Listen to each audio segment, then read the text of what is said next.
আল্লাহু মাআকুম আইনামা কুনতুম, এই আয়াতের কি হাকিকি অর্থ নিতে হবে? হাকিকি অর্থ নেই, হাকিকি অর্থ নেই। হাকিকি অর্থ কেমনে বুঝাবো এটা বুঝা, হাকিকি অর্থ বুঝেন। আমি যদি আপনারা যদি বলেন মিম্বরের উপরে, হ্যাঁ আমি মিম্বরের উপরে আমি বাঘ দেখছি, কোনো আমার কথা অন্য কোনো জায়গায় দেখলেন মিম্বরের উপরে আমি বাঘ দেখছি, তিনি এত এত সাহসী মানুষ যে মিম্বরের উপরে বাঘ দেখলাম, এত বাঘ ডাক ফেলাই দিয়েছে, কি বুঝছেন? মিম্বরের উপরে বাঘ উঠতে পারে না, তাহলে মানুষ সাহসী বুঝেছে। হাকিকি অর্থ নির্ধারিত হয় আগ পিছ দেখে। আল্লাহু মাআকুম আইনামা কুনতুম, এরপরে কি আছে বলেন তো? এরপর পড়বেন না, অর্ধেক পড়েন কেন? আল্লাহু ইন্নাল্লাহা বিমা তা'মালুনা বাসীর। বাসীর অর্থাৎ আল্লাহ দেখেন, এই জন্য দেখার দিক থেকে এবং শোনার দিক থেকে সাথে আছে। ইন্নানি মাআকুমা আসমা ও আরা, ইন্নানি মাআকুম, আমি তোমার দুজনের সাথে আছি। এই সাথে থাকার ব্যাখ্যা কে করবে?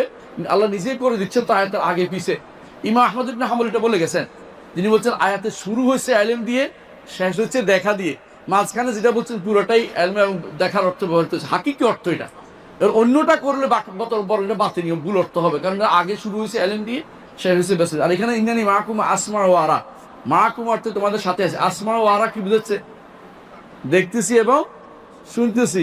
তো এটা অর্থ তো সাথেই দেয়া আছে, আপনি এটা হাকিকি অর্থ না কোন অর্থ আপনি পাচ্ছেন, কথা বুঝেন না? আপনি আমার সাথে আছেন না? নাই আছেন, আপনি আমার লেগে আছেন, আছেন মানে আপনি আমার একমত আছেন, কথা বুঝেন না? আর আমরা সবসময় কথা খুঁজবা মানে তুমি আমার সাথে আসো, টেলিফোনে বলেন আমার কথা শুনতে, তুমি আমার কথা আসো, কথা আসো কিনা নাই, এটা তুমি লেগে আছেন নাকি? সাথে কেউ বলে নাকি? দুনিয়ার সাথে থাকার অর্থ কখনো লেগে থাকা, এটা আসলে শুদ্ধ নয়, এটা রেয়ার জিনিস। কোরআনের আয়াত আগা থেকে পুরো পড়তে যান, হ্যাঁ আপনি পুরোটা পড়েন। ইন্নানি মাআকুম, ইন্নানি যে বলছে ইয়া মারিয়াম উকনুতি রব্বিকা ওয়াসজুদি ওয়ারকাই মার রাকাই, একটু দেখেন, হে মারিয়াম উকনুতি রব্বিকা, তোমার রবের জন্য ইবাদত কর। হ্যাঁ তারপর হচ্ছে ওয়ারকাই মার রাকাইন, রুকুকারীদের সাথে রুকু করো। উনি কে রুকুকারীদের সাথে রুকু করতে গেছে?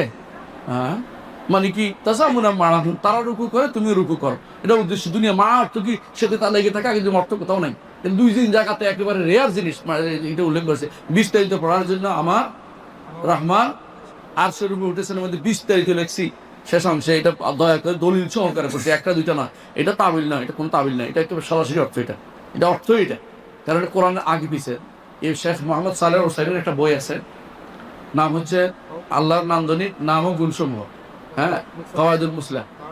এটার শেষে দিয়ে এই মাইয়ার বিস্তারিত আলোচনা করেছেন। যারা আমার কথা না শুনেন, রহমান আসুন শেখের বইটা পড়বেন, ইনশাল্লাহ আপনার সমস্ত ধারণা শুদ্ধ হয়ে যাবে ইনশাল্লাহ।